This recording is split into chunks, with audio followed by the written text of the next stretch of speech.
Good day, everyone. Today, we are going to talk about one of the most important parts of effective teaching. It is the instructional planning. Instructional planning helps us to organize how to teach, what to teach, and how to know if learning has really taken place. It serves as our roadmap to ensure that our lessons meet our learners' needs and achieve our learning goals. Components of instructional planning.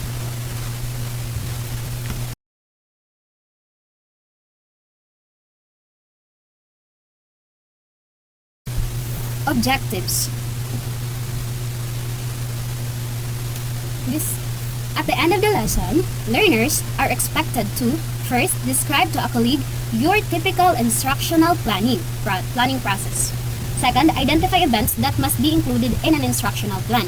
Third, examine the elements of an effective instruction and the relationship. The last one is characterize an effective instructional plan.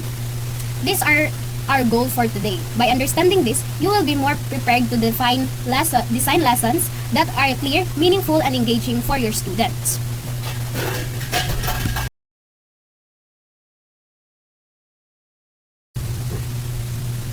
What is instructional planning?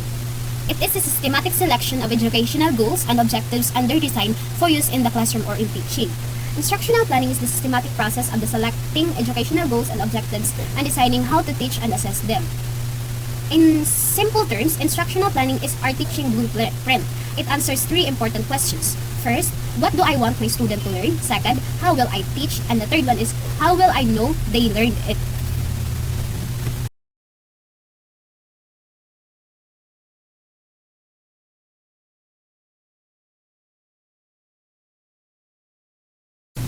Who is Robert Gagne, an American educator whose studies of learning and instruction profoundly affected American schooling. He also developed 9 events of instructions that has guided trainers and educators in designing instructions.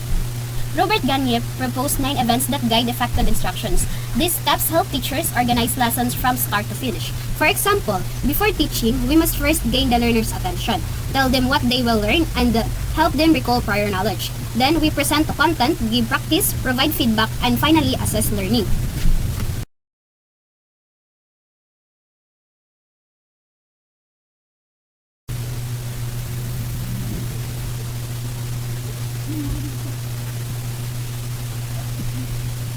These are the following.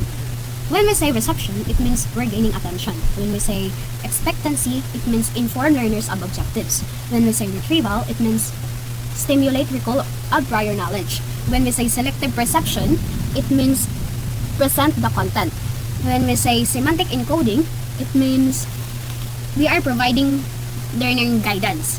When we say responding, it means elicit performance or practice. When we say reinforcement, it means providing feedback. When we say retrieval, it means assess performance, and when we say generalization, it means enhancing retention and transfer.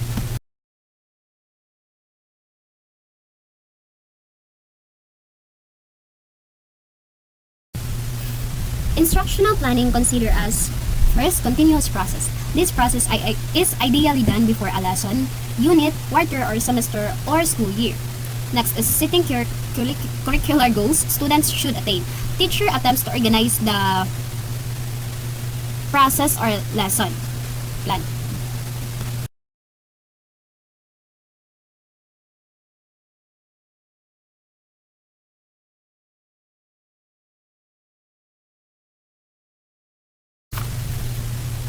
Three questions that teachers need to address in order to consider an effective instructional planning. These 3 questions serves as the foundation of every lesson plan. If a teacher can answer them clearly, they are already on the right path towards successful instructions.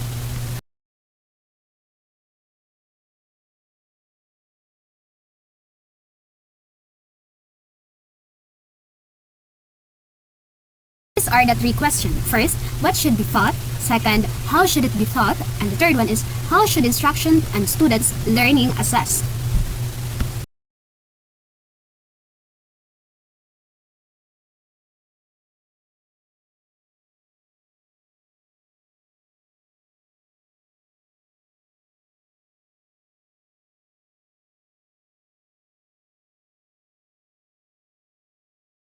What are the components of instruction planning?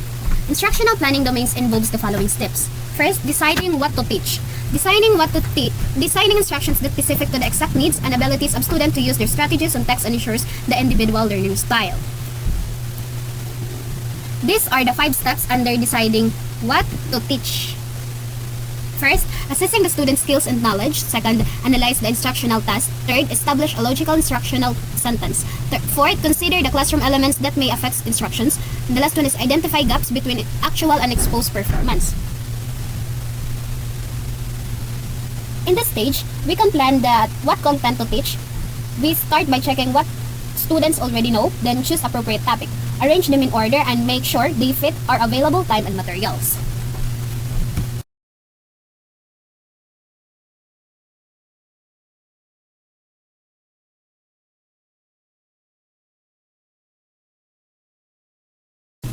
Deciding how to teach. Connect with the learners. Help the learner learn to apply knowledge to a new context. Integrate learning strategies with learning process.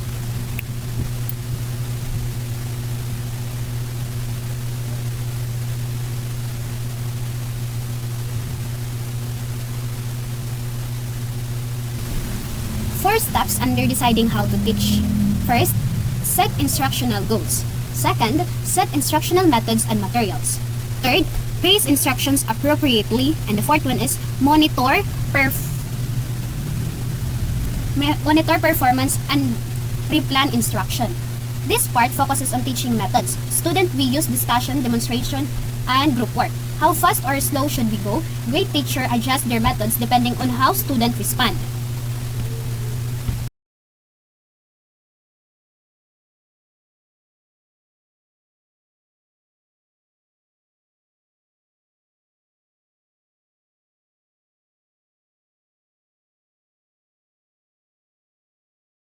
Communicating goals and expectation to the learner. 3 steps under communicating goal and expectation to the learners. First, involve the student in learning. Second, state expectation to the class. Third, maintain equal standard because not all students meet high standards. Effective teaching requires clear communication. Students must understand what is expected of them and feel motivated to meet those expectations. When learners know the goals, they become more engaged and responsible for their own learning. Let's move on to the types of instructional planning. The first one is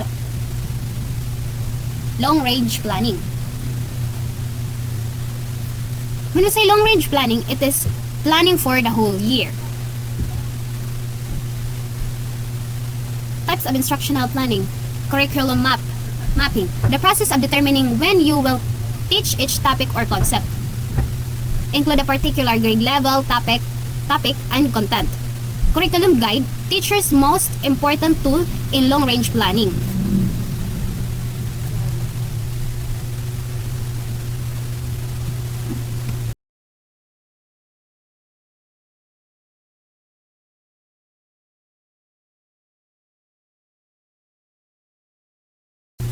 The second type of instructional planning is the unit planning. When we say unit planning, teacher with a unit plan makes your weekly lesson plan as a snap. It also helps you organize and plan your year.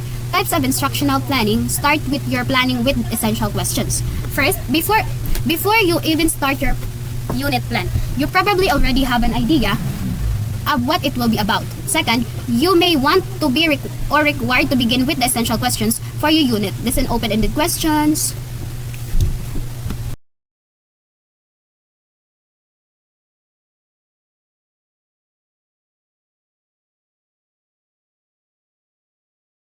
The last type of instructional planning is the lesson planning.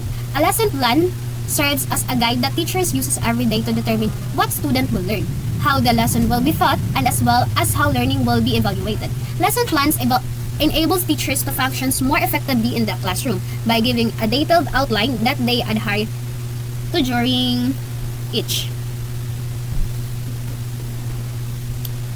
Instructional planning helps us at different level, year by unit, and by daily lesson. All of this ensures that lessons are connected and support one another. What is the importance of instructional planning? First, it will help you organize and track while teaching.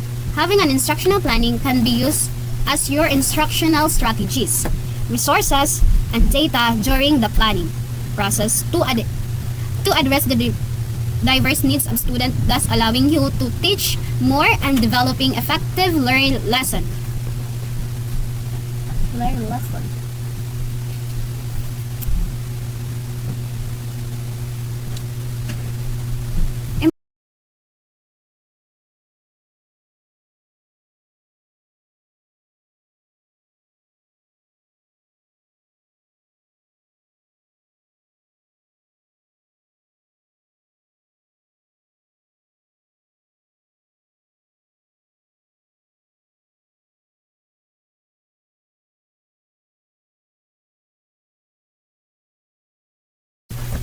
What is the importance of planning for elementary science? First, it involves a lot of communication with other people and involve patience and perseverance in children. Second, finding answers to the countless why questions. Push children to research from their own opinion instead of taking other for granted.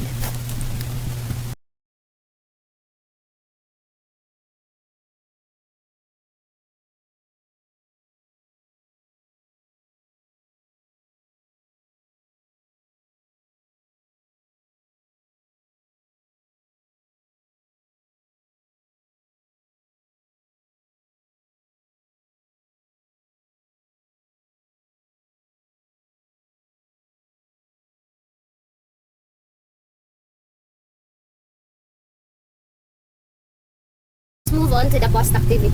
Components of instructional planning. Instruction. Encircle the letter of the correct answer. Number 1. Instructional planning is the systematic selection of blank and their design for the classroom use. A. Activities. B. Educational goals and objectives. C. Lesson plans. And letter D. Assessments.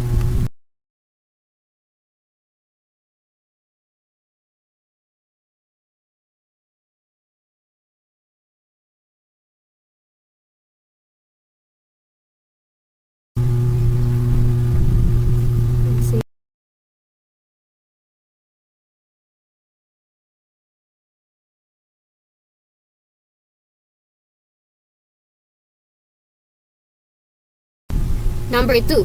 Who developed the 9 events of instruction that guided teachers in designing lessons? Letter A. Jean Piaget. Letter B. Robert Gagne. Letter C. Lev Vygotsky. And letter D. John Dewey.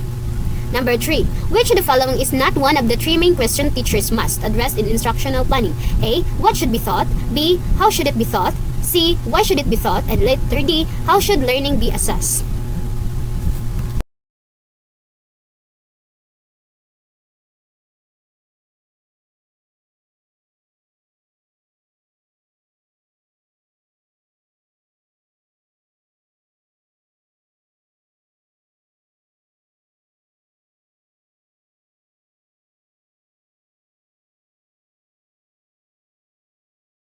Number 4. Which type of instruction planning involves planning for the whole year? A. Lesson planning. B. Unit planning. And letter C. Curriculum planning. And letter D. Long-range planning. Number 5. A lesson plan serves as A. Student record sheet. B. Teacher's daily guide for instructions and evaluation. Letter C. Replacement for the curriculum guide. And letter D. Checklist of students' behavior.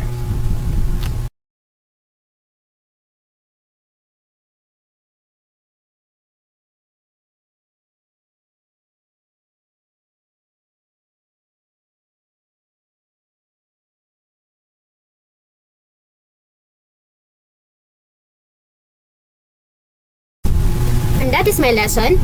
Thank you for listening. I hope you learned something. Bye!